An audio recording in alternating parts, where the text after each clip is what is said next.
Okay, so as I was saying, today we'll learn about the Butler and then how source detection is done within the LSST science pipelines.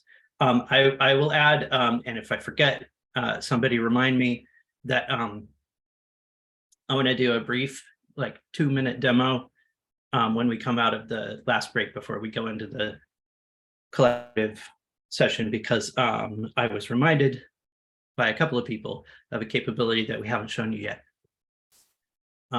But for now, I think I will just turn it over to Fabio for the Butler tutorial. Thank you. I'm gonna share the screen. Can everybody see my screen? I hope so. I will increase a little bit the font size. Hope this is fine for everybody. Looks good. Okay, so this first notebook would be a starting point to trying to understand how the Butler works. First of all, the Butler is an LSST interface developed to merging, reading, and writing data set. Basically, it can be used to explore the DP0 data and to access, of course, the data themselves. The Butler is configured by, is this the, okay. Yeah, the Butler is configured by these kind of files that has this extension YAML. I thought there was, okay, that's it.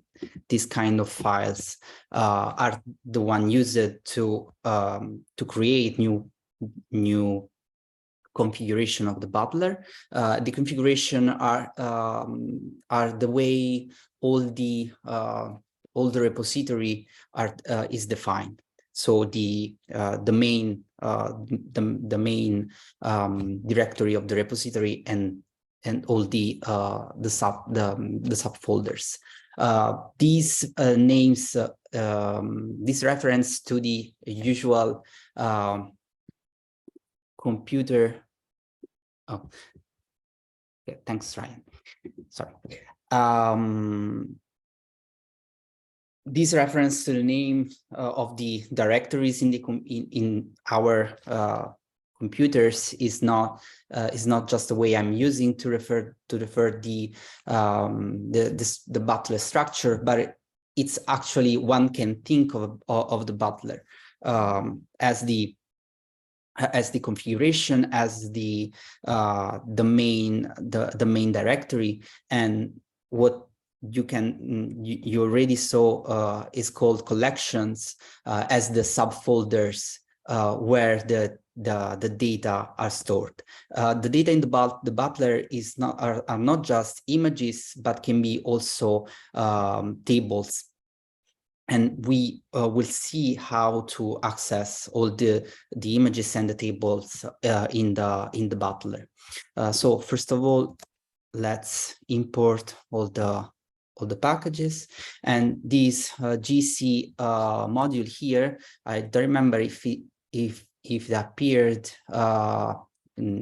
yesterday or the other day, but it's just a package that allow to manage the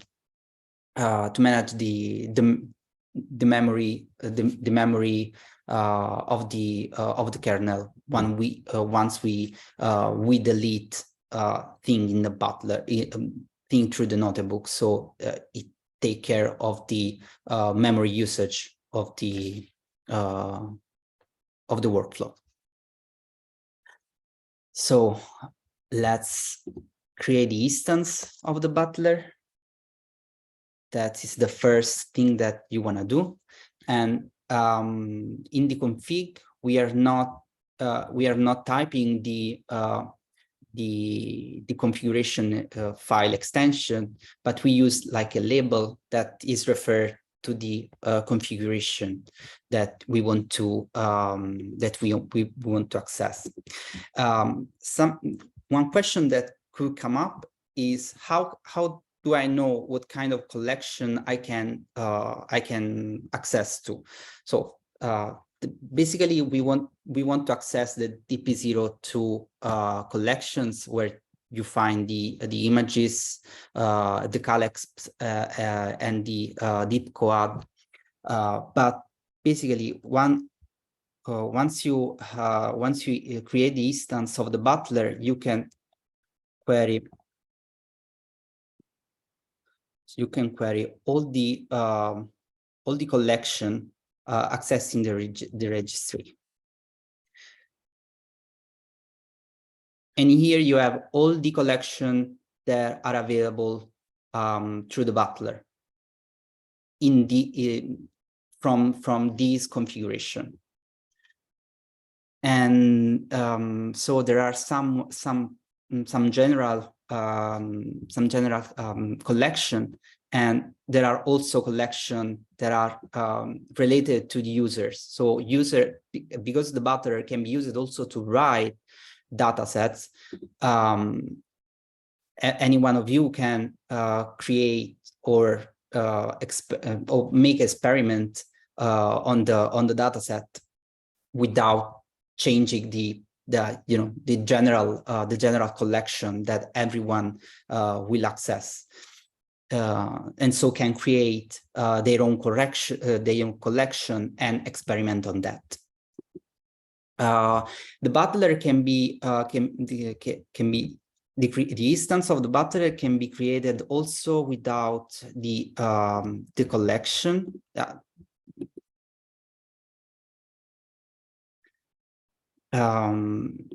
And this is a thing that you might want to do if you don't know anything about the collection of the repository. So you can query the collection the same way. This registry here is something that you will see a lot working with the Butler, and it is a class that manages the registration of the data on the system, and it's like a central repository of your configuration. And from that, you can query all the features of your configuration. There is a way also to query the configuration file that are available in the same way we query the collection.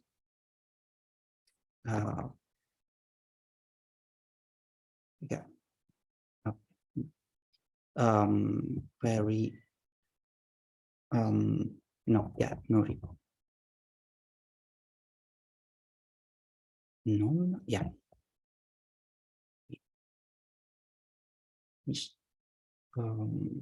Oh no, without registry. Sorry. That's weird.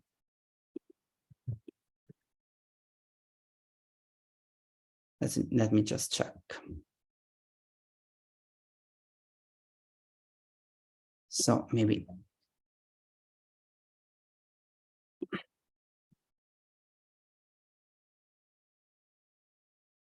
Okay. Oh, repos. I missed the S. So these are the repositories that you can access to, and these are the collections. But yes, let's go. So now I have the Butler configured to the DP0.2 for the collection of the DP0.2 data. So there is also the help if you want to see all the features of the Butler, but it's very long. It's a very long test to read. So let's go into accessing data. So yesterday you already saw that to access data, you need to know what is the dataset type that you might want to query for, and you need the data ID of the visit that you want to access.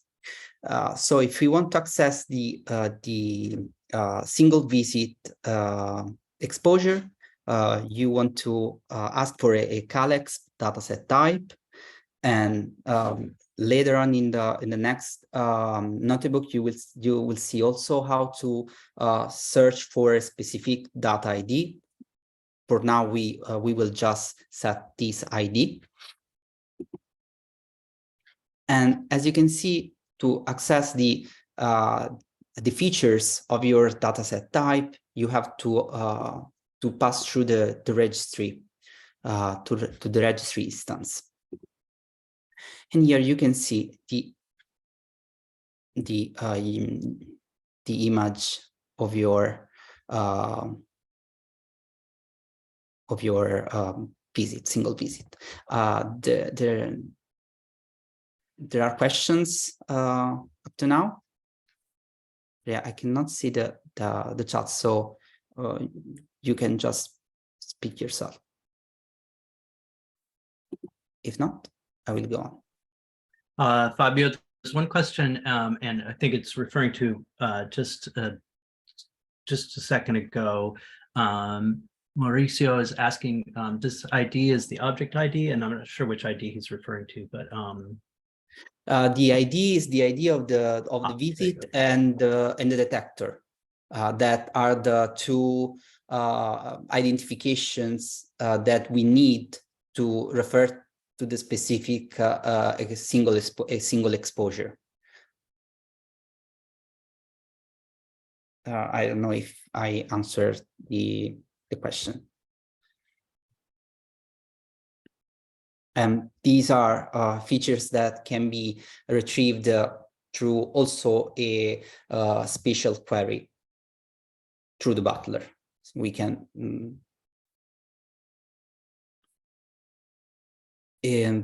so if you are also trying to understand if I can know a priori what are the dataset type that I can query about, yes, you can check before. Ask your registry to query for the dataset type. And these are all the dataset type that you can search for. So there are the calibration files, the raw files, and all the deep coads and the schema and the CalEx and everything you can think about. So if you have an idea of something that you want to do, and you may want to ask if that kind of idea is doable with the Butler, you just search for your specific dataset type and the data and the and when if you want to know what kind of parameters you need to search for that dataset type, you can set get dataset type with your specific dataset type, and you will see what are the features that you can set to for the query.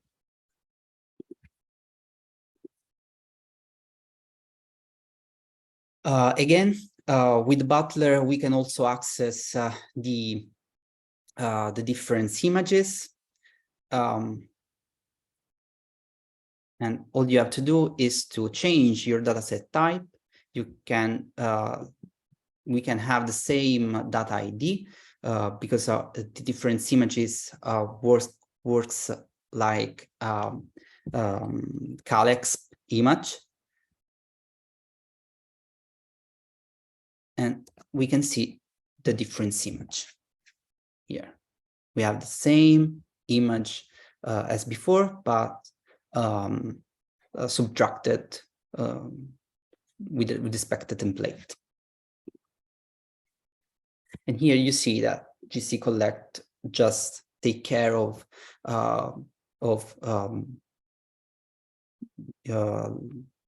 of the memory usage when I delete the images. A difference when I go from the CalExp to the deep coad is that to search for a deep coad, I need to give a track, a patch, and if I want a band. It is better if you know more or less which kind of band you want to search and make the search bandwise, because the data, the quad are heavy files, and if you are not using the large containers, the kernel might crash. Not just for one quad, not just if you search for one quad, but if you are searching for more and more quad, the crash of the kernel is not so not probable. Sorry. So this is an example of a quad. This is an image that you already saw yesterday.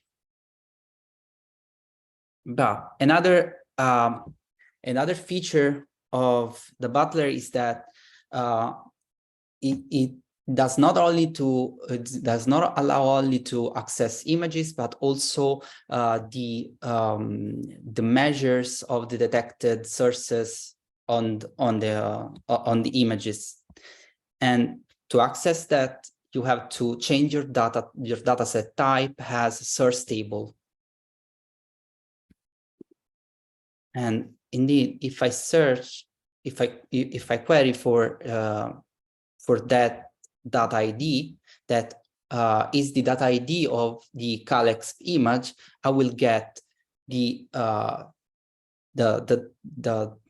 table with all the parameters from the sources on that single image, single exposure.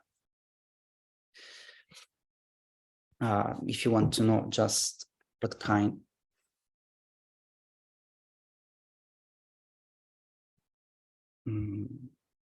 Okay.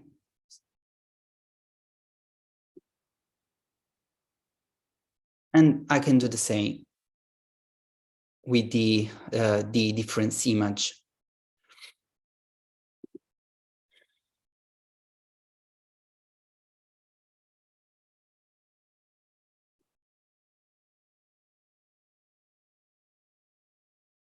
Okay, so the kind of search that we can do with Butler can be also focused on this on the given detector, and the CCDV, as if you have time to play a little bit looking at the table here, the CCD visit is basically a combination of the visit ID and the detector number, and the number of the detector that we are querying. For instance, here we have all the detector from 0 from 188. So if we ask how many visit, how many sources we have for a single detector, we can basically query the data frame, and we can found that for the specific query we did, we found that just 57 sources were associated with that visit and that detector.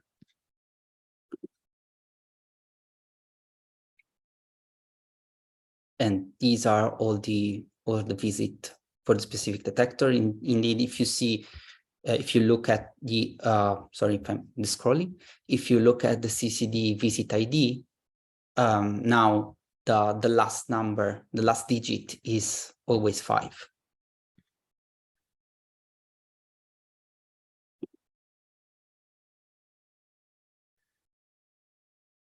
The same can be done for the quad.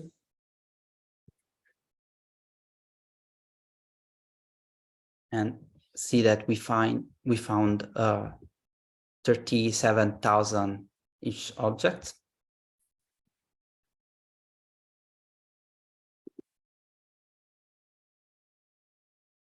And also the DIA sources for the specific track. I'm going fast with this because it's just a simple exploration. The only thing that is changing here is the dataset type that can be changed if you want to see the images or the table. Any question?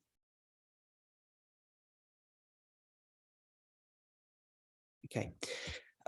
So here, for instance, if we want to query the forced photometry table for the entire quad, you might need the large container because there are a lot of rows. But if you do the same for the DIA object, there are less than the sources on the code. You won't have a problem. And here you changing the data set to the forced source plus object table or source table or DIA object table. You can retrieve the tables for the forced photometry. And that's it for the basic introduction to the Butler. I don't know if we have time for question, or we can have it later after the second part of this introduction from Jeff. Yeah, if anyone has questions right now, you're certainly welcome to ask those. Now I will find the window to share.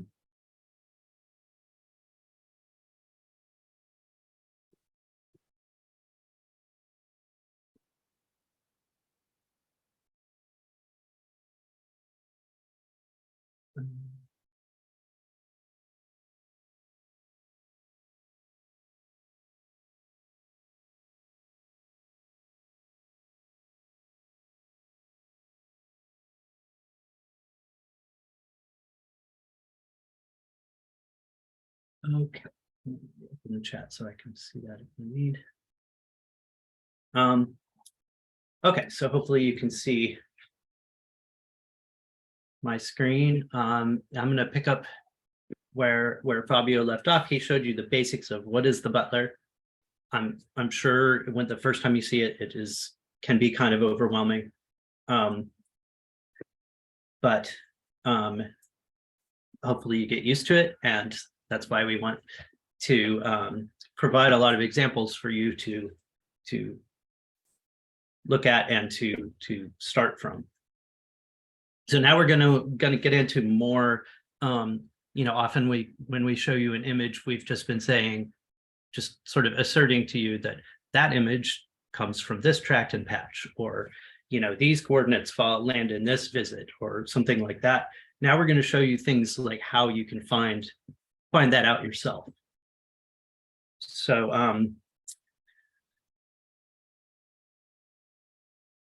and a lot of credit for this goes to Alex Jerlica-Wagner, who developed this quite a while back. He's a former member of the community science team. Okay, so as I was saying, we showed you earlier how to, Fabio just showed you how to access data when you know a specific data ID, but now we want to to actually perform some searches to identify a particular data ID that you're searching for. So again, we just are going to import the standard packages and most importantly, the Butler. And then, as you saw previously, for DP0.2, this is the combination of points to the DP0.2 repository, and this collection is the one that you'll always be using for the DP0.2.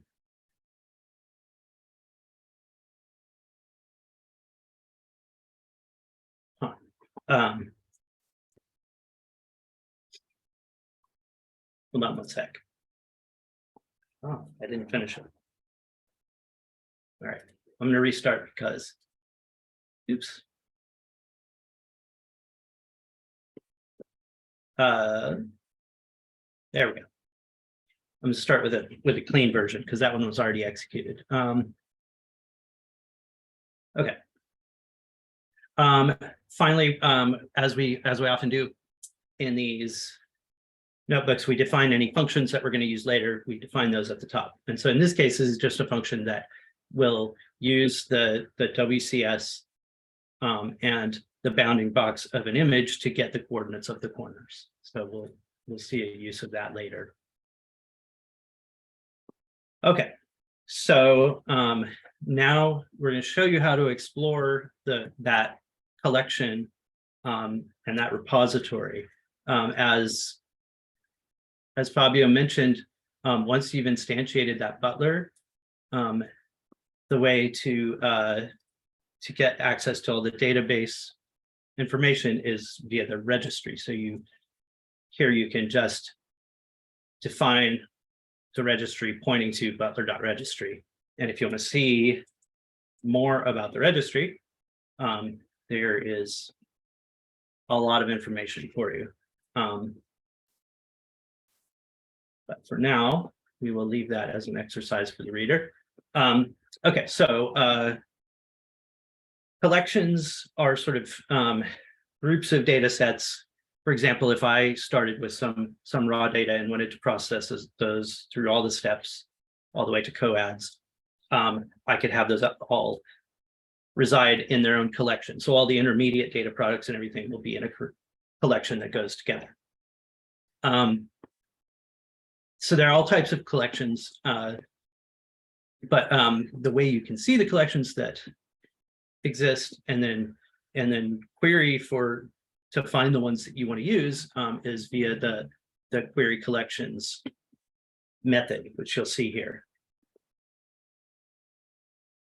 So I'll show you. Note that it says here, print a giant list. As you saw in Fabio's demo, if I just say registry.query collections and I don't give it a query string, when I do that print, I get hundreds, probably thousands actually, of collections. And this is everything anybody has ever done in this Butler repository.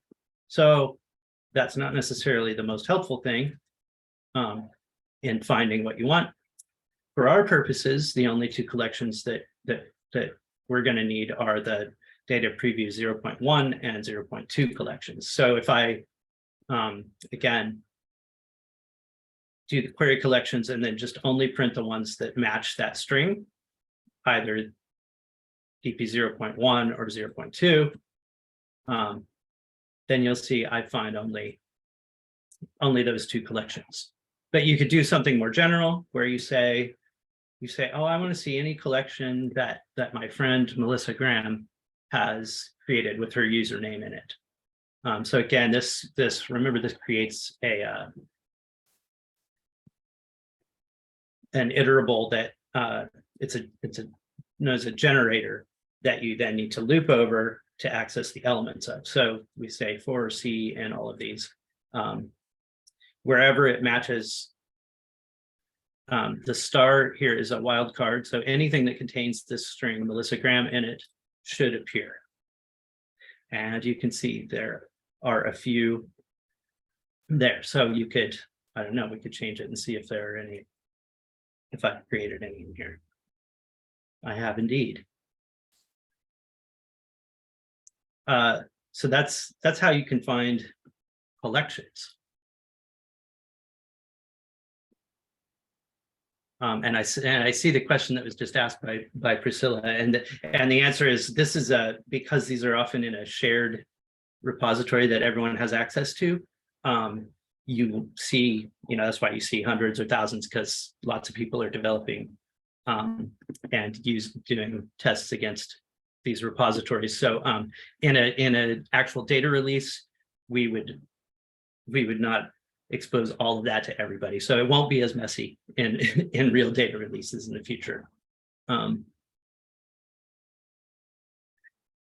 Okay, so you saw in the introduction notebook from Fabio that some of the useful data set types, and you've seen examples of the deep coad images, the CalX, which is the processed visit image, and the difference image. And then, of course, you've seen the source table. So source table is things measured on from a single visit. The object table contains things from the coads, and then the DIA object table is all of the difference image objects detected in a given tract. But you can see those are some of the data set types. If you, again, do this query data set types without an argument and print those, again, you're going to get a really huge list. So you can see this goes on for a long time. There are lots of types of data in this repository. Again, that may be useful, but you might want to limit that a little bit. So let's say we only want things that that can be queried by a specific tract. So we can say, give me only the ones with this underscore tract at the end of them. Okay, now you get the DIA object table, DIA source table, a few other, the ones matched to the truth table, because remember, this is a simulated data set. So that gives you a reasonable list. And then you can see, for example, the dimensions that you need in order to query that. In this case, you just need to know the tract. Here's another example showing a search for things starting with the phrase deep coad. And now you can see there are a lot of different ones. And you can see many of them are defined with different dimensions necessary to access them.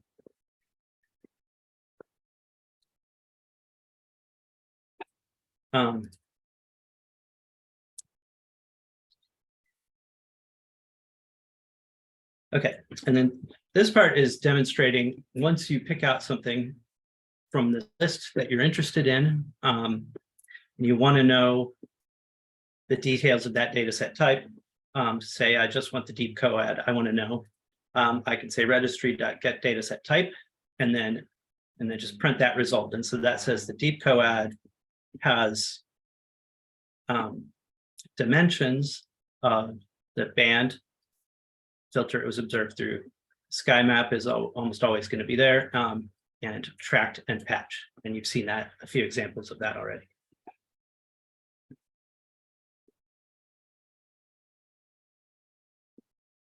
Okay, and you've also seen examples of us creating these data IDs, which are made up of those identifiers, those dimensions that define each data set type. It's basically like a dictionary that that contains the keys, the dimensions of the data set that uniquely define a data set type that you want to retrieve. So in this case, we can say, as we just did with the deep coad, we can say, okay, get data set type and retrieve that to this DT. And then we can print different things about that. We can print the name of the data set type, its dimensions, the storage class, which you'll see is an exposure F type of storage class. So that's just using the thing that we showed you on the first day where this DT variable has a bunch of attributes associated with it once you retrieve that. And that's just showing you how to access all of those. And so you can, I don't know, you can say DT.is calibration. It is not a calibration.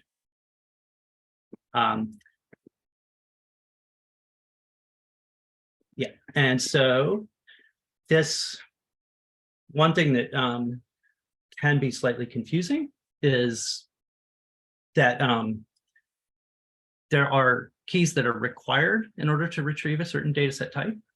And then there are others that are just implied. Like I think we've mentioned a couple of times that, for example, for a CalEx image, if you specify the visit and the detector, that's enough to uniquely identify an image. So you don't have to specify the band because that visit corresponds to only one. In this case, one exposure. So how can you find that out?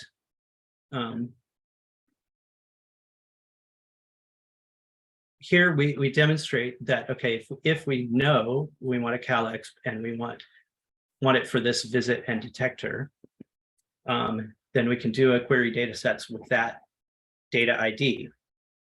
And we can see what comes back. This is just going through the results that are returned, printing the data, the full data ID. But you can see it truncates it at the end here. It doesn't show you all the information. So that's the truncated data ID. And then you go data ID dot full and you see all of these dimensions. And so this shows you that even though you only gave it visit and detector, there are all of these other dimensions associated with that data ID. So a way that you can look at that in more detail as well is if I take that reference that I just got back, is it in there?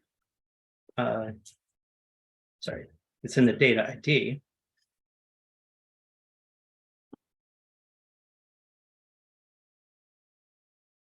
Well, I'm right, it's not in that either. I'm sure it is.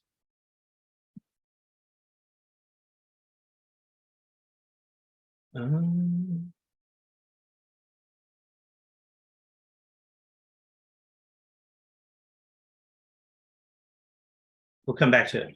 Now I forgot where you can see which ones are required and which ones are implied. I know it's here somewhere.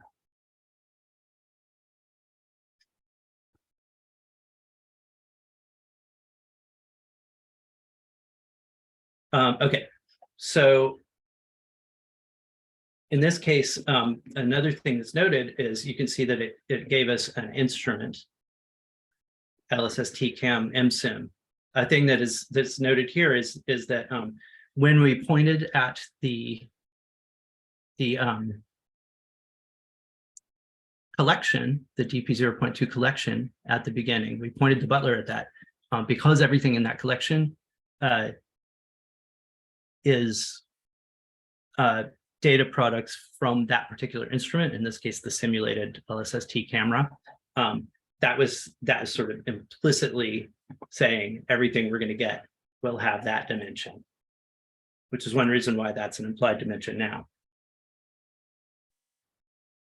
So you can also do something where you say, and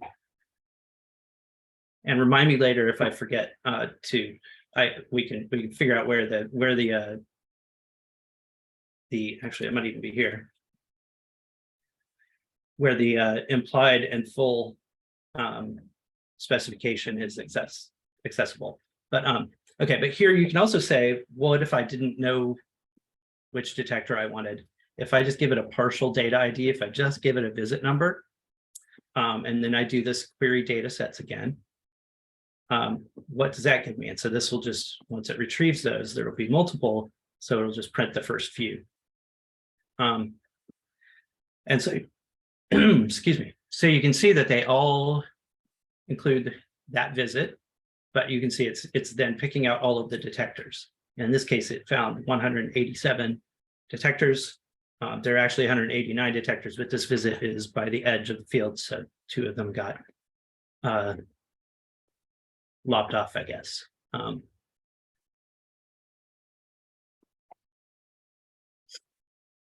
Okay, so the nice thing is one of the main points of the Butler is that you don't need to know where the data actually live, like a file name or anything like that, to access the data. And so you've seen that where we just pass a data ID to get an image or a catalog. This section is demonstrating that that there's something called a dataset ref, ref being for reference. And if you already have that, then it's actually even more efficient to retrieve images, because as you've seen, it can take a few seconds to grab an image with the data ID, and that's because the Butler has to do a query of the database to find it and then get it. So the dataset ref is actually sort of pointing directly to the data set of interest. And so what you're seeing here is in the previous search, when we did this query data sets, we've already got the data set refs of all of these 187 files. And so now we're just saying butler.get for each of those refs that we've defined. So so you can see that actually went and retrieved 187 images in the time in a few seconds that it took. And just in this case, we just printed the ID, but it actually went and got the image for each of those. And just to demonstrate that is the case, that this dataset ref does get the images, this just loops over the dataset refs, gets the image, and displays it.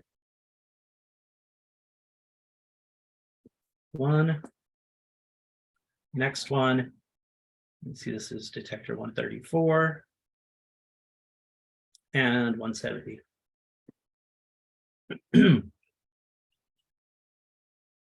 Okay, so do we have any questions before I continue?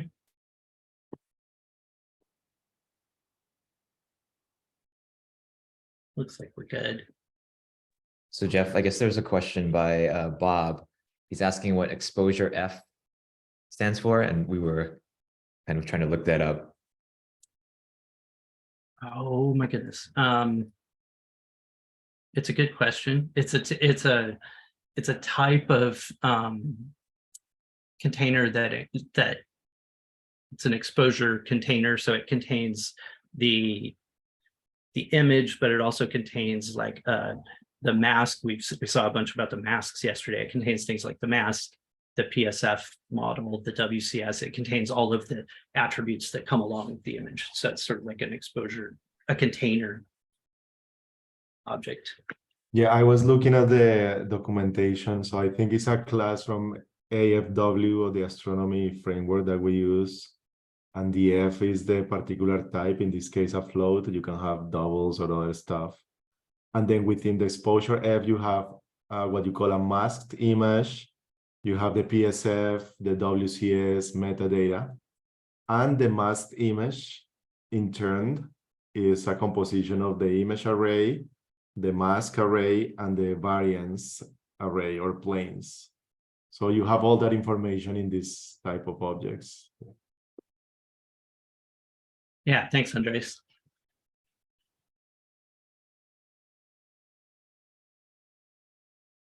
Okay, I'll move on here. Okay, so now we're gonna query for images because you've seen demonstrations of the TAP service, and that's the sort of the recommended way to query data from catalogs. You can do it through the Butler as well, but we're going to demonstrate querying image products from the Butler. So we demonstrated the query data sets before, but you can actually use, besides just basic things like the string that we were searching for to only identify certain types of data. You can also include things that look kind of like an SQL query, where you're saying, I can add this where clause in your query. And so in this case, what we're doing is we are looking for things observed in the I band that are a CalX image, only detector 175, and with visit numbers in this range of 1,000 visits. And so you can see an example of sort of the syntax of how that works. And then let's see what we get back from that. Okay, so that gave us 192, 350 to 358 were the ones taken in the I band between that period. And so just to confirm that those data set refs indeed retrieve an image, let's check them out.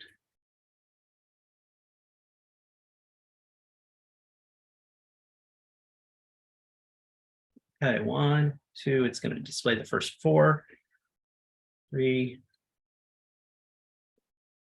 and 4. Okay, so this part is noted as optional, but it's demonstrating to you how to retrieve temporal information about the observations and spatial as well, so you can use that in your searches. So for each of these CalX images, you can see they have an associated table of visit info. So for the ones that we just retrieved above from the search above, let's loop over those and look at that visit info.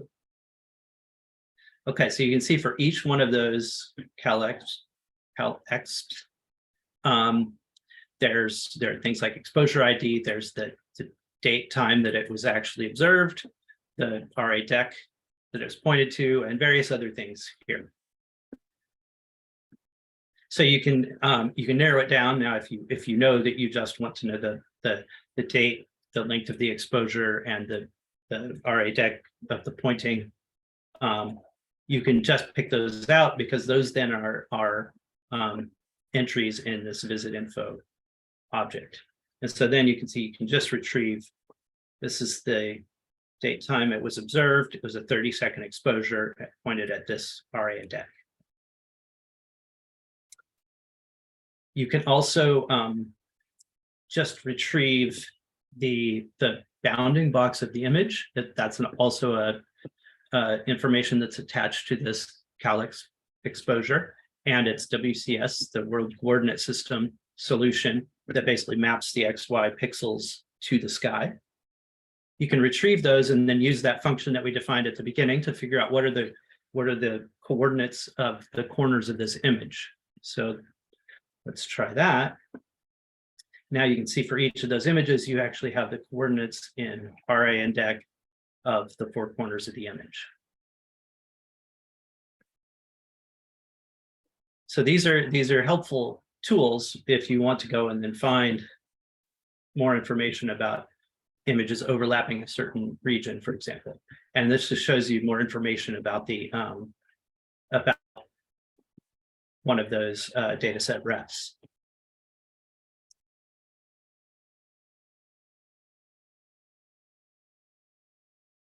And there's a note here, if you want the metadata for a lot of those images at once, you can go ahead and retrieve them as expanded dataset refs, which basically is is sort of bypassing one of the intermediate steps above. So this is the same query we just did, but now we're going to retrieve them as dot expanded here. And then you'll see for each of the records, you can retrieve those attributes that we looked at earlier, you know, the time span, when it was observed, the exposure time, visit number, et cetera, in that way. Okay, so now let's say you're looking for things observed within a given time span. So let's do some temporal queries. Again, when you do this butler.get and you specify calyx.visitInfo, then it doesn't actually retrieve the whole calyx image. It only retrieves the visit info. So that's more efficient, because remember, you could also just retrieve, we'll even demonstrate it. Here, we'll execute this first. So that was accessing just the visit info. But if I also did this and just retrieved the image itself, and then print the visit info after,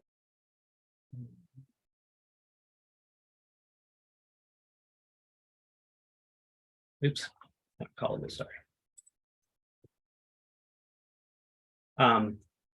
You can see it's more efficient if you just get what you need directly. But if you didn't know that that's what you need directly, then you could just retrieve the calyx and then see with that trick where you see this unfurl that, like, okay, the visit info is there, the variance plane is there, the WCS, the PSF, the mask, all of these things. So if you didn't already know that you wanted this, you can do this, but just to show you it's more efficient.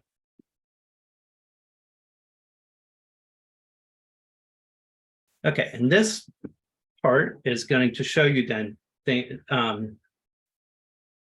records that overlap a certain time span. To do this, you have to use this bind argument to basically, it basically makes it easier to specify your time span in this kind of neat, pretty syntax, instead of having to figure out how to format these things that look like this in your query. So what you're doing here is just using this AstroPy time package to convert that that date from the visit info to a time, and then pick things that are, this is specifying just the definition of a minute, and then picking a time span that goes between that time minus 10 minutes and plus 10 minutes. And you'll see what that looks like here. And so that has created this object that gives you the minimum time and the maximum time. And then what that bind does is it essentially, you define my time span to be this time span object. And then you can see where you just say where visit dot time span overlaps my time span. Let's see what that returns for us.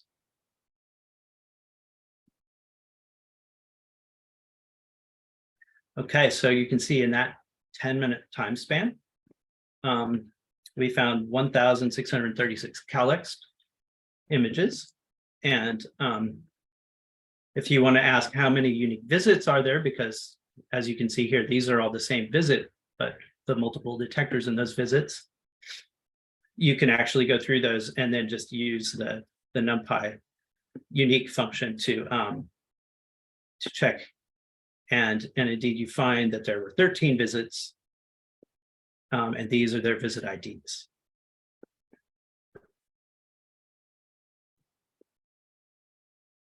Okay, another thing we want to highlight here is spatial queries.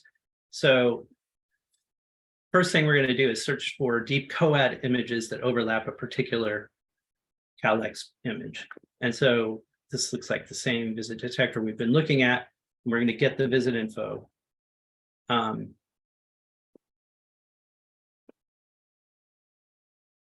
And this is noting that if you query for a deep coad that overlaps this data ID, because this implies that the band, you'll get only the deep coads that that this overlaps in that band. And so you see here it retrieved 5 deep coads in different tracked patch combinations, and note that they're all in the I band because we specified an I band image. So you can use the corners of that calyx image and the corners of all of those deep coad patches that we've retrieved to actually show all of these in the plot. I won't go through this in great detail, but this is again using that get corners function that we defined earlier and just plotting those all together.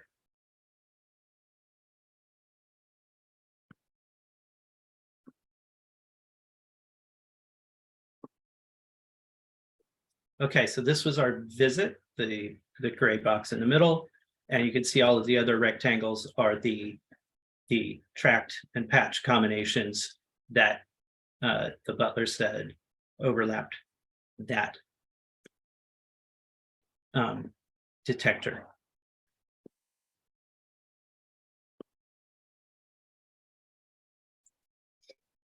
Another thing, and we're short on time, so this is hard to go into detail, but we'll just quickly let me make sure how what we have here.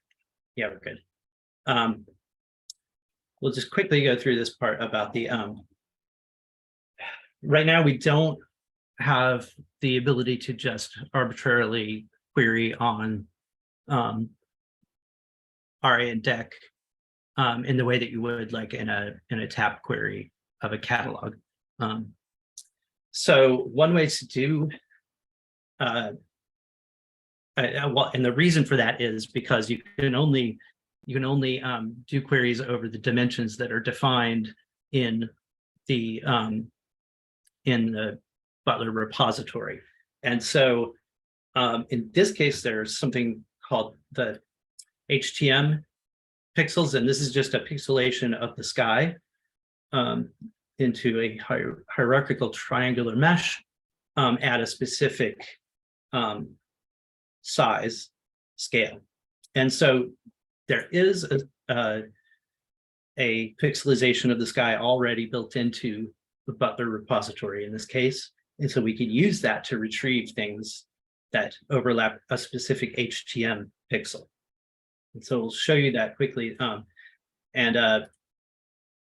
admit I'm no expert on the HTM either, but this just shows you that there's what's called a level, and then you pixelize the sky based on that level.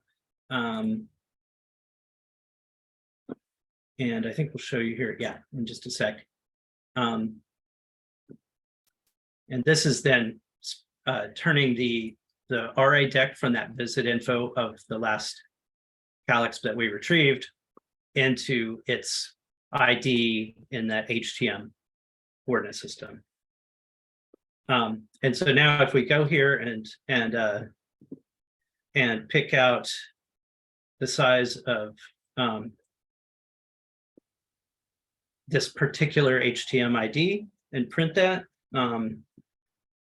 it'll tell you, okay, this is the ID to retrieve it at that level 10 that we specified, and it covers a circle of about 280 arc seconds. We'll come back to that in a sec. So here, let's specify just a short time frame. Remember, we defined the minute earlier and the time, and then we'll pass that HTM ID that we just retrieved as an argument to the query data sets. So you can just say HTM equals, and then say visit.timespan overlaps this time span. Let's see what that finds. Now we've recovered a single calyx overlapping that position and observed within that plus or minus 1 minute time span.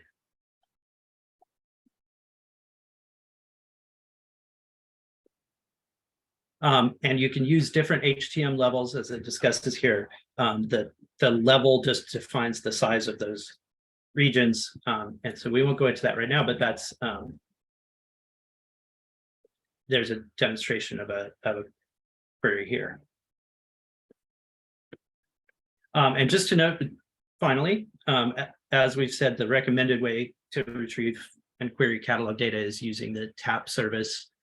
But you can, this is just to show you that you can query the source catalog, for example, from the Butler. And so this is doing the same query that we just did for Calyx, picking out that one that overlapped that small time span, and you see it retrieves 2,290 sources, and you get a catalog that contains 451 columns worth of information about those sources.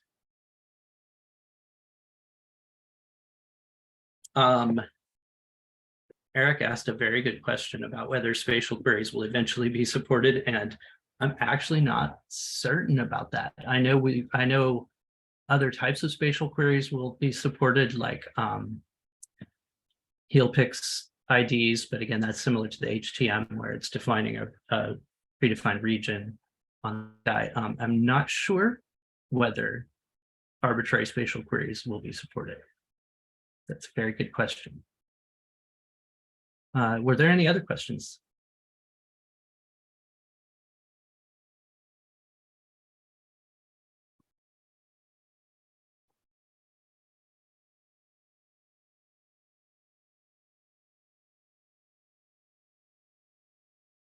It looks like we have thorough answers to all the ones in the chat.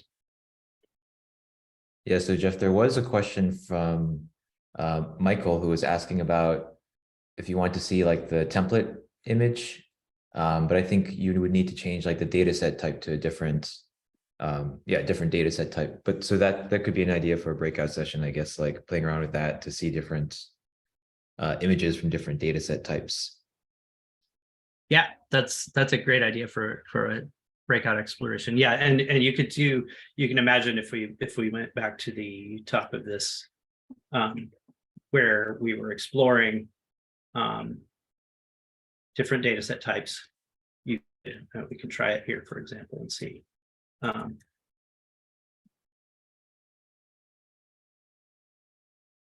this looks like it must be a template image. So then you could go and retrieve one of those and take a look at it. So yeah, that would be an excellent further exploration for later.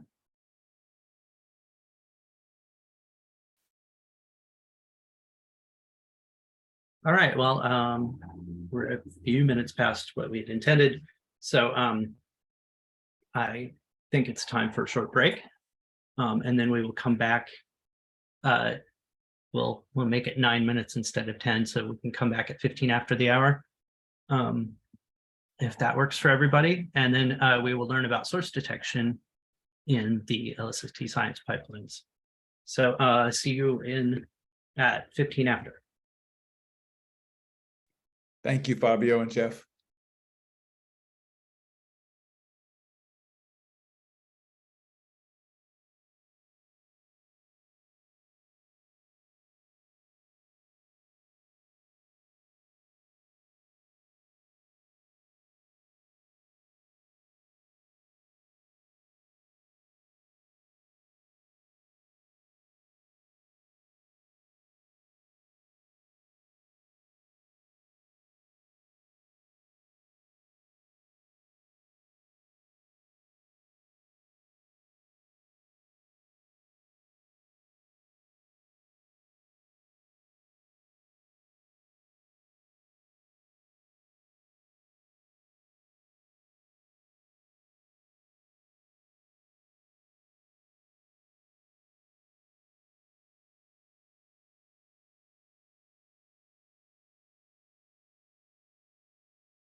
Okay, welcome back, everybody. We are ready for the next session, during which Douglas is going to lead us through a tutorial about source detection in the science pipelines. It's notebook 5 if you are following along. So I'll just let you take it. Oh, I will add, we decided that we would like to take a group photo before the next break. So of course, you are not obligated to turn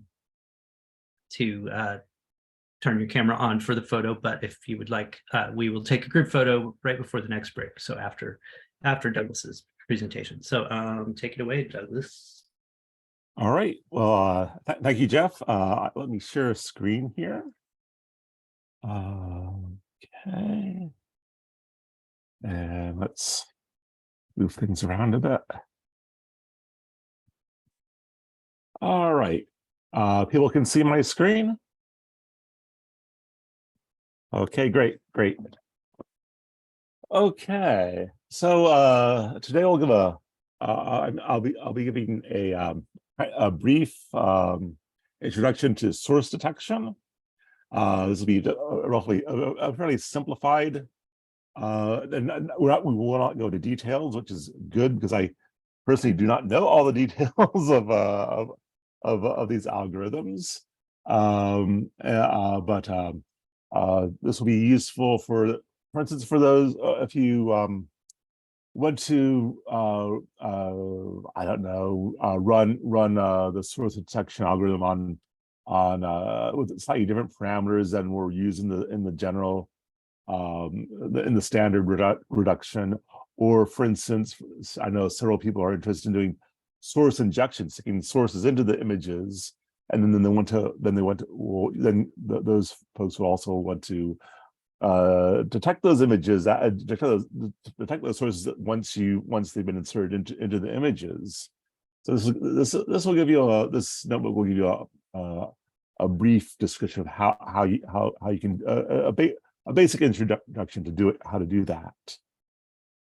So this code was originally developed by Alex Wagner and Imran Hassan during LC Stack clubs over of a couple of years ago, and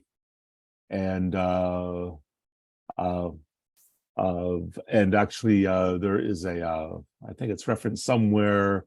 The original notebook that Imran produced is listed somewhere in the documents down here. Okay, I saw it earlier, but I don't see it at the moment. But there's a link to that. Oh, wait, here it is right here. More information on the this is about the footprints can be found on the Stack Club notebook by Imran Hassan here. Okay, so we'll be looking at detection, measurement, and deblending. It doesn't go. This number does not go to depth about optimizing detection, measurement, or deblending, but it is just gives you a rough idea.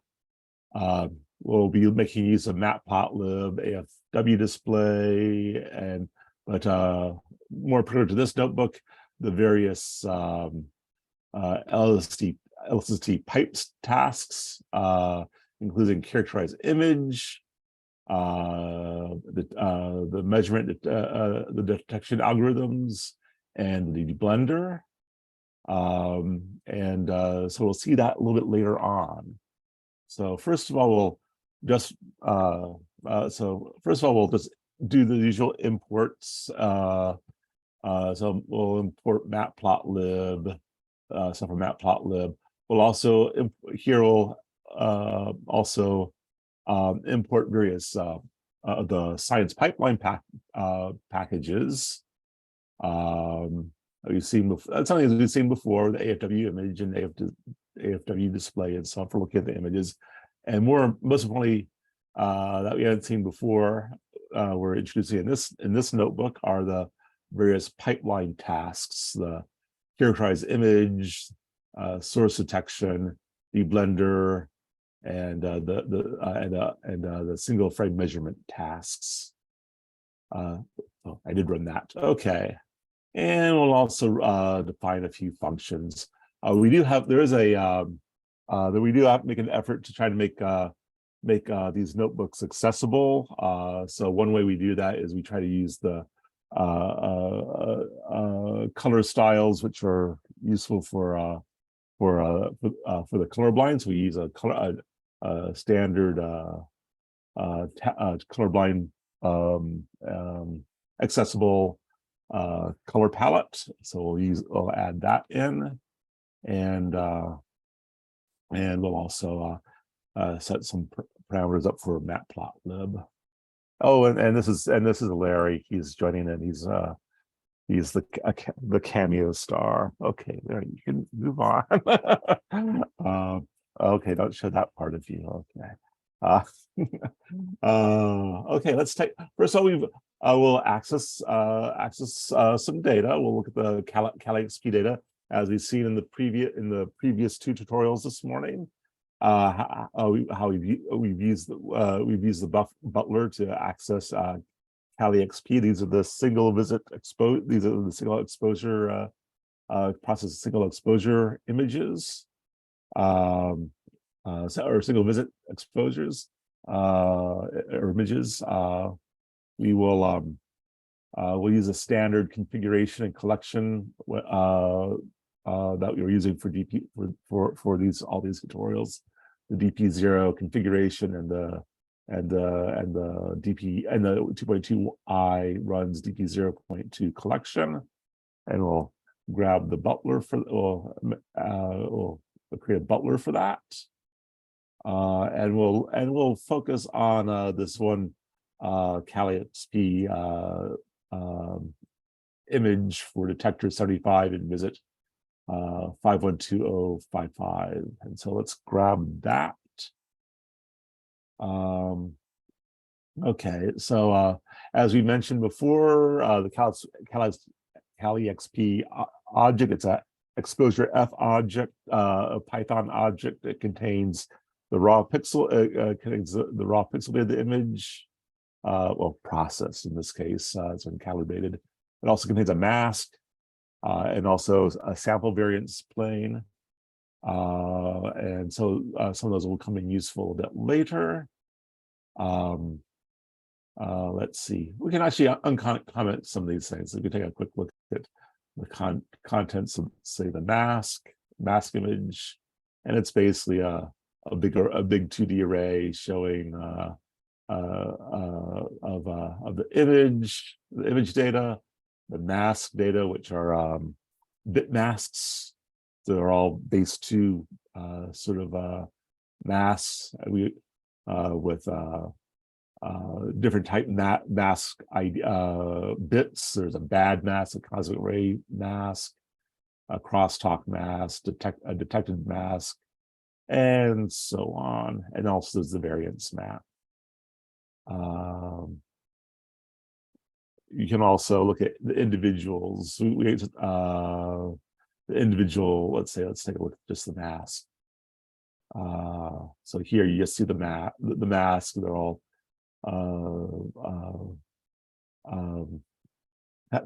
the ones that we see here are all pretty much like, I think they're all I have a mass 16 set, a bit massive 16. What we want to do here is, okay, so we want to redetect things. So first of all, we want to undetect things. So we want to tell the mask, we want to remove the detected bits. The points. So each image, we want to, for each pixel in the image for the objects were detected, we want to say we want to remove the detection mask. So we can go ahead and redetect things. So we'll do this using the CaliXP mask remove and clear mask plane detected. So remove everything. So remove all things that are viewed as all the pixels that have the detected bit set in the mask, and then we can plot we just plot the CaliXP that we've just retrieved, and so that's a generic image, stars, some fuzzy things in there too. we scale it by the async transformation in Z scale. So the sidebar is not by no means linear. But yeah, here's a typical image. Okay, the next step. Okay, next one is kind of optional. I mean, you can do the detection with the background already subtracted, but we can also just. But if we want to, we'd add the original fit background back in, and we'll just go ahead and do that and take a look at that. So there is the that we can grab the CaliXP background object for this using the Butler for this data ID. So I can grab the background, and we can also display it. This is a fit. It's basically a local polynomial fit background, and you see, okay, the range is relatively small. It's from data numbers 3816 to 3822, so a range of about 6 data numbers. So it's, but there is a slight gradient across this CCD image, and we'll just add it back in, and then subtract it off when we when we go do the processing part. So we'll add this back in.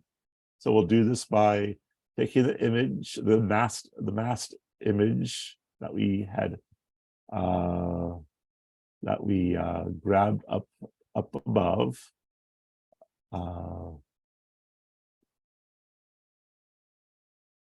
Let's see where so where is that?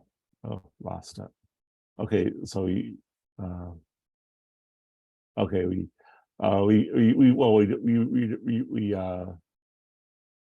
we'll basically we'll define a mask image in which we add in the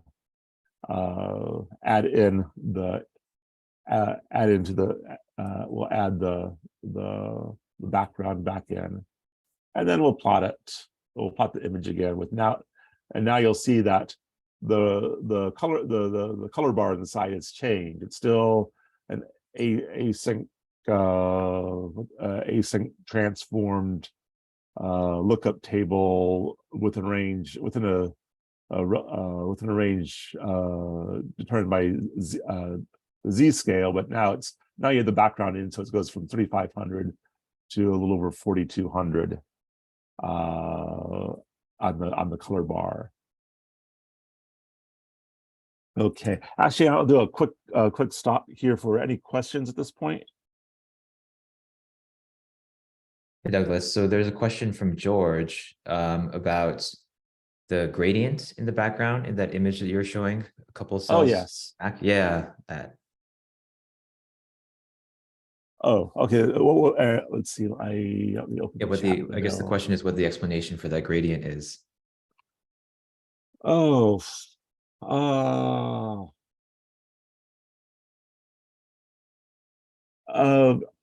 It could be even like okay, this is a simulation. I'm not quite sure whether they included like moon phase in the simulation, but you could have a gradient over the detector due to the presence of the moon 3 degrees away, and it may create a slight gradient, a sky background gradient over the focal plane.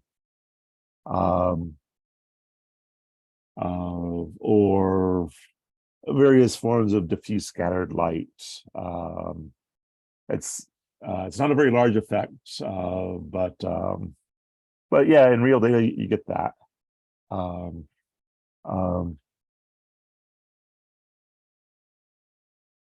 What is so Matt says, what does the plus equals do? It's basically like a C operator of image equals something plus something.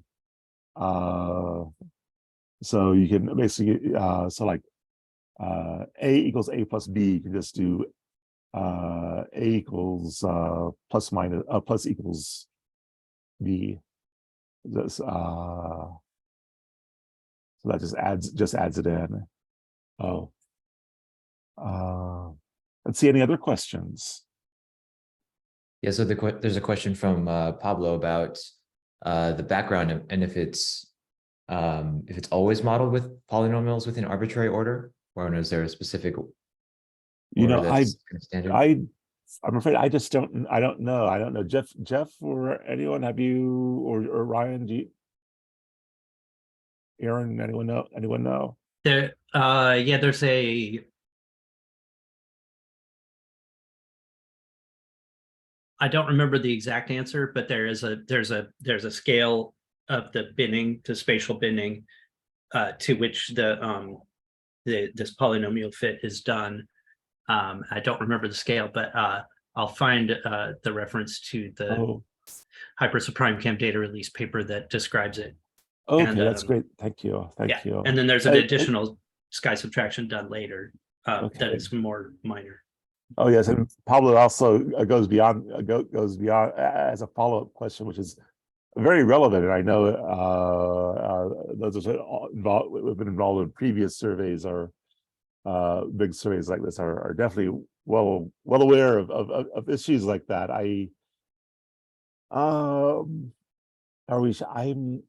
That is a good question. I'm not sure how to answer. How are we sure that we're not over subtracting low surface brightness features? I do. The data management team is aware of these issues because they are also interested in things like low surface brightness features too. But I don't have a direct answer myself. And Jeff, you're also very interested in low surface brightness features, with dwarf spheroidals and things like the dwarf galaxies. Do you happen to have a feeling for how the data management team is sure they're not over subtracting? I'll let Nandini respond first because she had her hand up. And all right. Sorry, so I was just going to say that Jeff and I looked at this about a year back, I think, Jeff, right? So the way the HSC team gets around this is by having two different data releases. So one of them, so what Jeff said about this grid sizes while doing the polynomial background fitting. So one of them is geared towards the low surface brightness objects and the lensing science and so on. And there is another data release which focuses, so because if you take care of the low surface brightness objects, what happens is you start to have bad over subtraction features around massive bright objects. And so the data team just does so for example, HSC has done PDR 2 and 3. 2 is for taking care of the massive objects, and PDR 3 is for the more low surface brightness science. So that is a problem. And I think that is also, so having two different sets of data releases is what the consensus is. But I know that Yusra and Robert are also looking at that right now. All right, that's great. Thanks, Nandini. Okay. Okay, that's a good answer to that question, and far beyond which I knew. Okay, thank you. Any other questions before we move on? All right, let's move on, since there's a lot to go through, and I'm slow at doing this. So let's talk about source detection, deployment, and measurement. Okay, so we're gonna do we'll run all these tasks. This notebook is mostly focused on the object detection. We import the tasks that do these things at the top of the notebook. And what we do is we basically what we do here is we create a minimal, we'll create a schema for the source table that we're going to output the sources to, and we'll kind of build up on it by configuring the task. So the first step here is that we'll create a basic schema to use with the for the sources for this task. and it'll look and we'll print and we'll also create a container which will be used to record the metadata for the algorithm. So, and we'll print these out to the screen. So the first schema for the data points is very simple. Just an ID, an RA-INDEX, and whether and the unique ID of any parent of the parent in deblending. We also create a container to include the metadata for the processing. And then the next step is we configure the different tasks. Oops, sorry about that. And actually, let's see. And now this, okay, you can go into detail here. This is as with many of the doing the help thing. There's a whole lot of information here, which will be left to the interested participants to look at on their own. Okay, so the initial schema is pretty basic. We will configure these different tasks, the characterize image task, which calculates the overall images of the characters of the CCD image, the source detection task, which detects the sources, the source deblend task, which deblend the sources into children, and then the single frame measurement task, which should measure all the properties of all the sources. And I will not go into detail here, except to say that this is just how we go about and add the additional configuration to our how we create the configuration for these different tasks. And we'll just run that. There is a little caveat here that if you want to change the value of a config parameters, for instance, the PSF iterations here, you should not change it in a constructed task, but you should just go back and change your configuration object and construct a whole new characterization image like it describes here. For instance, if you're just doing this thing for PSF iterations, you want to do that, and then rerun this this characterized image task. Okay, once again, there is a lot. You can run a help to look at the characteristics here of each the help pages for these different tasks, and we can do do a quick look here, and it gives you the details of this task and the parameters required when it returns, and the various functions that are used.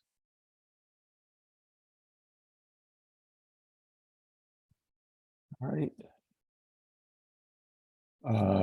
Okay, then okay, now that we've configured them, and we can move on to running the process. We first create a source table based upon the schema. So actually, let's take a. I'm going to add here something. I'm going to say let's look at the schema again. Now that we've added those things, remember before the schema just had these few things: the name, the RA-INDEX, and parent information. Now, what does the schema look like for the source table? It has a lot of things in here now. It has deblending information, centroiding. At some point, I can tell you about the SDSS centroiding wars for those who've done centroiding in the early days. There's a big battle between different groups about how best to centroid image objects and objects extended by the SDSS. Let's see, blendedness, shapes, And it goes on and on. And the fluxes in apertures of different sorts, PSF fluxes, and so on. So there's a lot. So okay, we have that one on the schema. We will create a table, an AFW table that contains that schema and will be used to store the source information.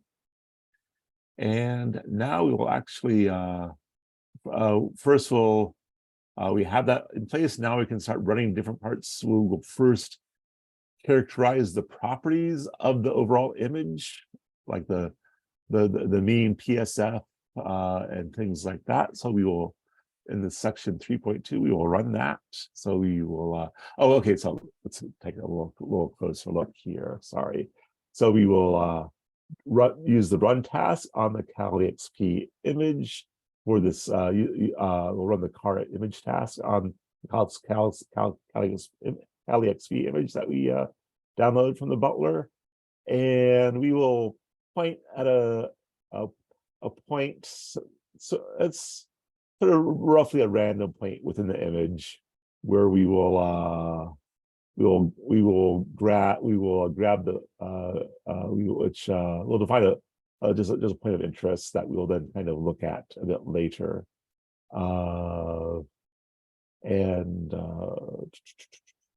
Yeah, so actually we'll grab the PSF at that point, because it actually does kind of, it may actually vary. The PSF may actually vary slightly over the field of view of the CCD image, and we'll convert that into arc seconds using AstroPi method, and the WCS and the pixel scale and bring it over to arc seconds. Actually, we'll get the full half max, and then we'll get the standard deviation here, and then we'll convert it into fourth max using the standard 2.355 conversion. So we'll run that. This will take a couple seconds as it loops through and as it iterates a little bit. It finds stars and tosses out stars. And actually, I guess we just did a single iteration here, but it does do some culling, and then we find out the PSF for this image at that random point is 0.97 arc seconds. We could actually probably choose a different point, and it might change a bit. Actually, why don't we just quickly do that? I'll just change this. Hopefully this doesn't break things further down line. And I will assume that I'll probably be close to 0.97, but maybe not exactly 0.97. Oh, okay. It didn't change much. Okay, we've characterized the image, and now we can run source detection. I'll skip over the help. That will be the help for the run task, the run command in the source measurement task. I'll leave that to the individual. So we will run the source detection on the CalixP and save it in this table with this new schema that we just created. We'll look at the result.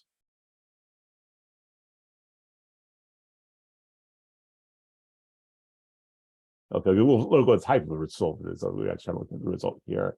It is a structure in the LCD pipeline. It's okay. So it returns a struct, which is basically a generalized container for storing multiple output components and accessing them. And we take a look at them using standard Python routines, just iterating over them. So you see that there's various things of number of positive detections, negative detections, various and various things. So we can take a look at how many. We can take a look at how many positive peaks there were. Okay, so detected like 941 things, which were above which had which were above the threshold in the positive direction.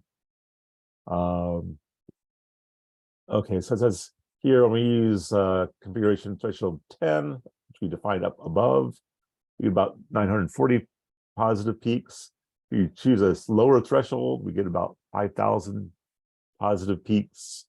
And the exact numbers, it may change slightly as the data management stack used and the version, depending on the version of the data management stack used and the version of the configuration files. So this is actually, we did update the stack that we're using compared with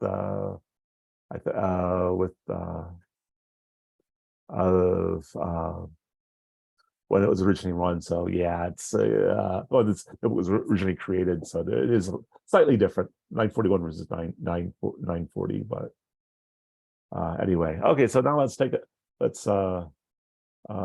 grab the sources.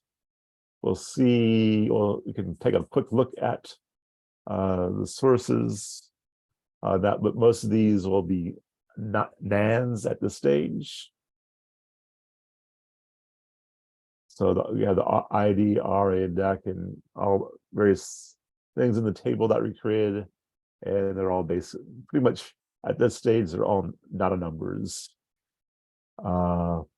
If we want, if we want to, you can actually save these as fits tables using you can save that table and the Calyx image as fits files to your we can just do that. I'll just do that right here. It helps if I actually place the cursor in the right spot.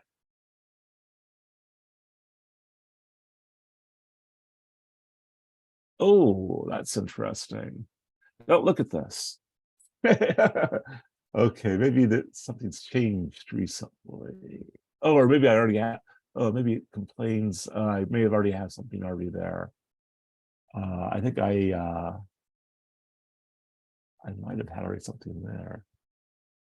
What if I add? What if I add that? It complained less. I think I may have already run this before. I may have something already there.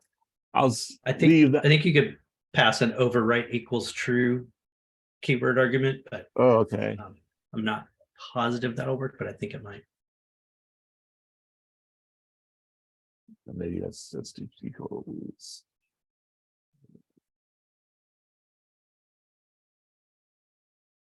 Oh, I probably should have a lowercase w there.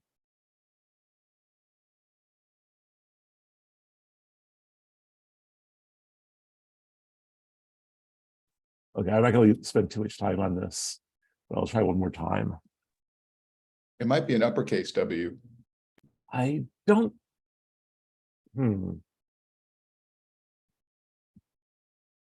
We'll come back to this maybe in the break. It's not too critical. Okay, we're running out of time, and we're getting to the interesting part. Maybe before we move on to the next subsection, there's a couple of questions on the chat. Okay. Yeah, if you wouldn't mind addressing. So there's a couple of PSF related questions. Okay. One from Priscilla, who's asking if there's a PSF function that's retrieved with every image.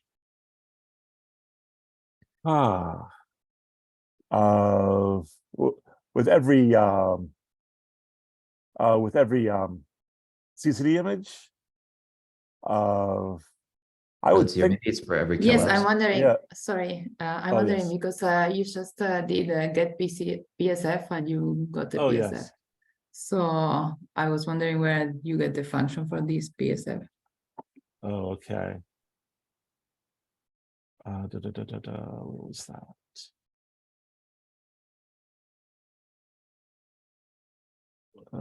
Yes, here. So I mean, yes, there is a function that is returned, and we just and here we actually just looked at a particular point in that function. I guess let's see. Let me open up a separate. Let's see. What is it? What is that? let's see. It's some structure, but I'm not quite sure exactly what it is. It's So it seems it's the model calculated by PSFX. It seems it has in the name PSFX. yeah. So that's a piece of software, like the people who wrote From Factor also wrote PSFX, and I think that's one of the models we run to calculate. So I believe, I mean, it's not, I suspect it's not directly from Emmanuel Bertin's PSFX, Okay. because Robert Lupton is very much involved. Is basically one of the main designers of the system, and he has a separate way of generating calculating PSFs. So I think it's a modified version by Robert Lupton of PSFX in the stack. I think. Okay. But We then also have. Sorry, go ahead. this will be the same model for every I don't know, image that you get that you retrieve, or like it's You have to do it for changing each depending image. on the Oh, part I of the believe you. sky. I believe you have to do it for each image. You have a different. The functional form may be the same, but the characteristics will be different, because you don't expect the expect the PSF to be the same necessarily when you're at the image at the edge of the focal plane versus the center.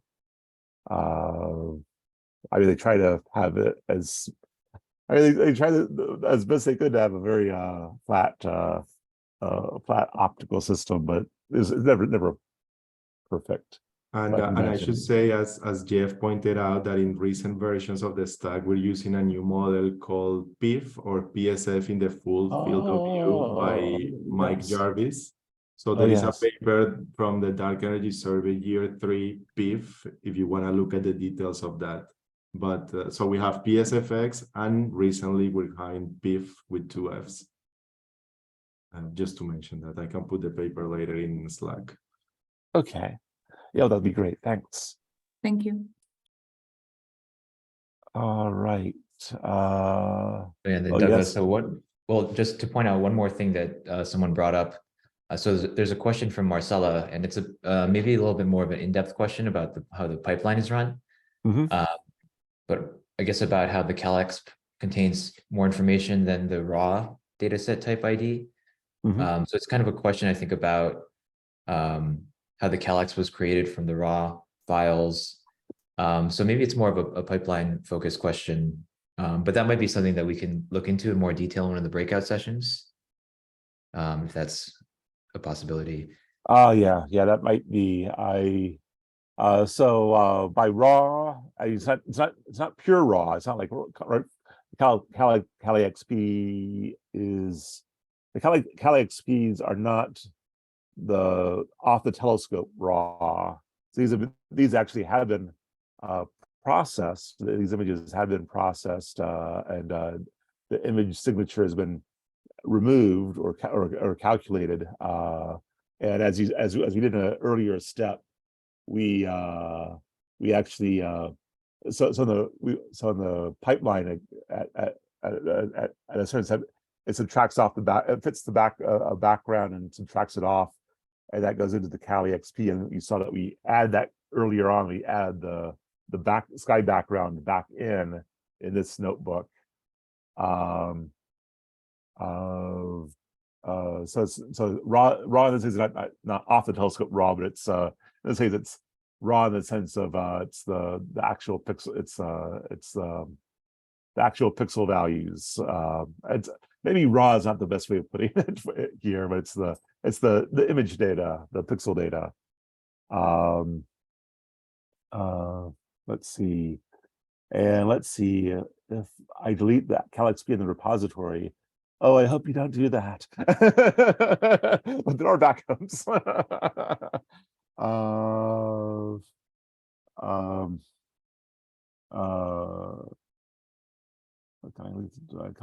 Pipecast on run on the same data set ID. I think that the data set ID for visit and CC number, that will stay the same. There is a processing ID, but you wouldn't really see that within the DP0.2 and the collection, the 2.2i collection. You could probably create your own collection of data with process data, your own repo collection where you do that. But the data set, but the ID would be the visit, like visit ID and CD number would stay the same. I'm not sure if I'm quite answering your question, but I kind of poking away in different places, maybe. Or let's see. Any other questions before we move on? We are we're kind of running out of. Well, we'll run over a little bit. It looks like, but any other questions? Okay, well, if we miss your questions, we can get back to them later on. Okay, let's see, where were we? We were about to deblend. Okay.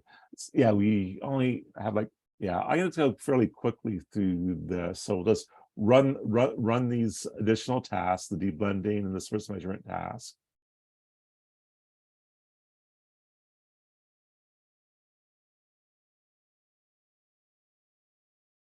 Okay, that ran quickly.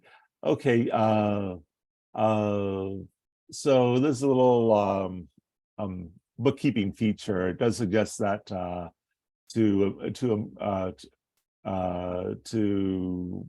work with these data in a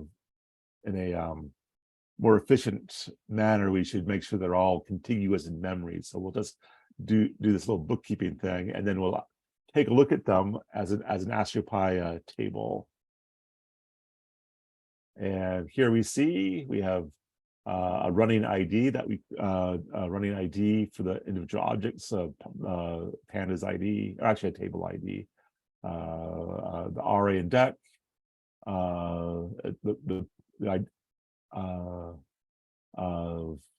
it's the parent and number of deblended children, and you have all sorts of various information here about where these sources are and various flags. We will, in the interest of time, we'll just skip over that, and but we can overplot these images on the source to, because there's a big image, we'll do a cutout here using a bounding box, and I will not go into details here, but it's just but we'll just create a cutout. That does not look good. What happened there? Oh, because I changed things. Well, because you changed that coordinate, right? Yeah, I changed that coordinate. You should not change it. You should always follow things. Okay, I will very quickly just okay, if you remember what the coordinates were here, if I just put something in the middle, it's probably should be fine. I'll just, yeah. It was 17 and 21. So, okay, thank you very much. Okay. Never change things. Never. Well, no, you're supposed to change things to play. This play around with things. Okay. I wonder if this is gonna cause any problems here. I probably will cause problems here, but we'll see what we do. Okay, so far so good. It's not complaining too badly. It'll only complain once I actually get to the end, and it'll go catatonic. Okay, let's see. All right, here we'll have a pretty picture, I hope.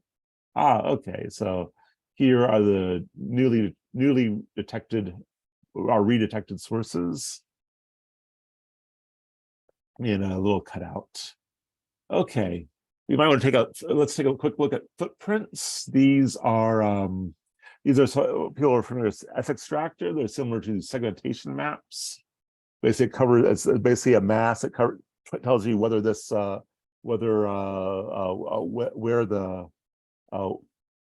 extent of each object that's been detected, or each source that's been detected. There is a we will just grab these. We'll just grab the positive detections of the thresholds, and we'll grab their footprints. And you can do a quick look of the 2D array, and you can see the detections around this particular. We grabbed the first or the zeroth detection, and we just looked at the map of the footprint for that zeroth source. Okay, we want to play around with so the footprints are just a single source plane mapping. We want to actually use what are called the heavy footprints to which also have links to other aspects of the data, of the pixel data level on the other in the image variance and mask plane. So first create a heavy mask for that zeroth object, or as we'll say, we'll find out it's not heavy, and then we'll make heavy masks, and we'll just ignore this for the moment, and we will plot this we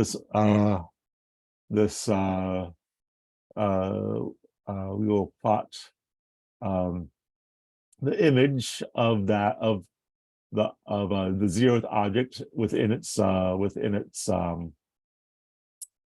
footprint. This is just showing the footprint, which the data values are above the threshold, and that looks very nice. We can also get the 1D mask array from there, and we can see different masks, bit mask set there, and we can convert that.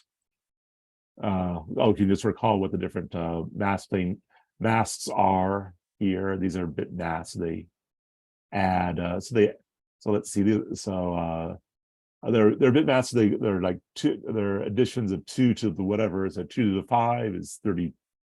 To the 5 detected mask is 32 in decimal units, and so pixels that are both on the edge of the original image and detected will be 2 to the 5 plus 2 to the 4 for edge. So what we're seeing is an object that's on the edge, detected on the edge, when all of it's on the edge of the CCD image. And then we can also just do a more or less plot of the mask plane. So you have, and it's flipped over. So things on the edge are yellow, things that are not on the edge are green. And okay, we only ran a little bit over. I think we got a general feeling for what's going on here. So additional questions?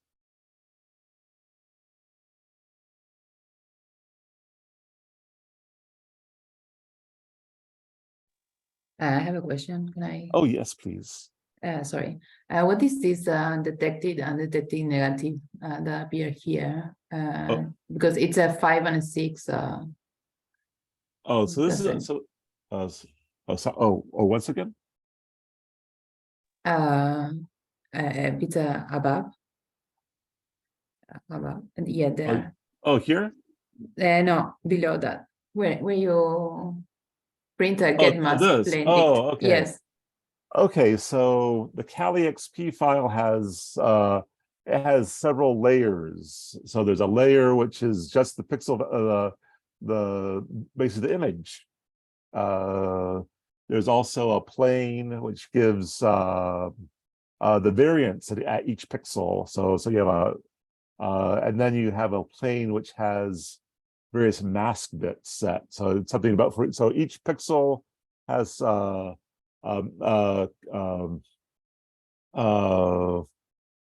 may have will have some mask bit set, and that's for processing. So you know if it's a so say you have a cosmic ray there, you know to avoid that, when you avoid that cosmic ray, or you may interpolate over it or something like that, or a bad column, or there's crosstalk affecting that those set of pixels. So you have a whole basically it's like an image, but it's all just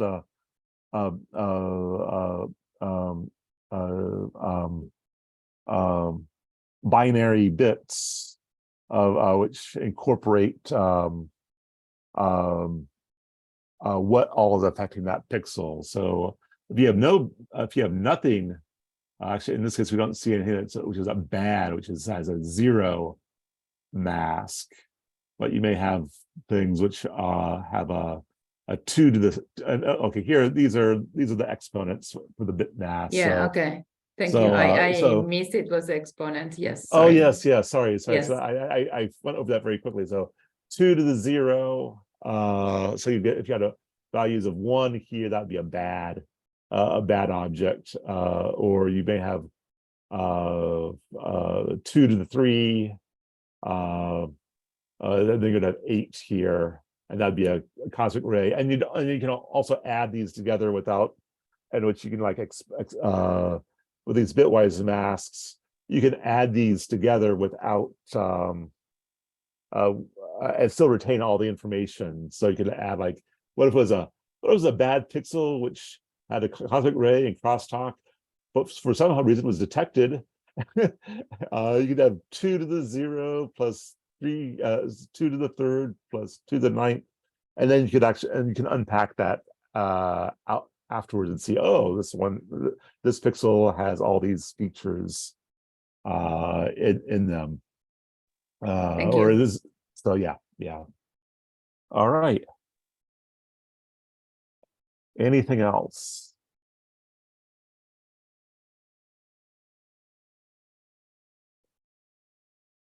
All right, let me stop sharing screen.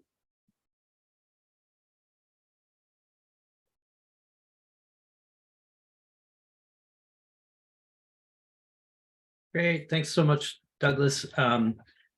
I see that a few people are intrigued and want to know more about the data processing. So so excellent. We will add a breakout for that during the breakout time after we take a break. But we're gonna take a break in a minute. But we had promised you that we would take a group photo. Do I have somebody who wants to snap photos quickly while I control things here? Okay, I can try to take the photo. Awesome. Or I'll maybe- try to maybe do a it too. couple I of just us could wanted to try make do sure. this too. All right, Yeah. so I'm gonna stop recording first. oh yeah, sure.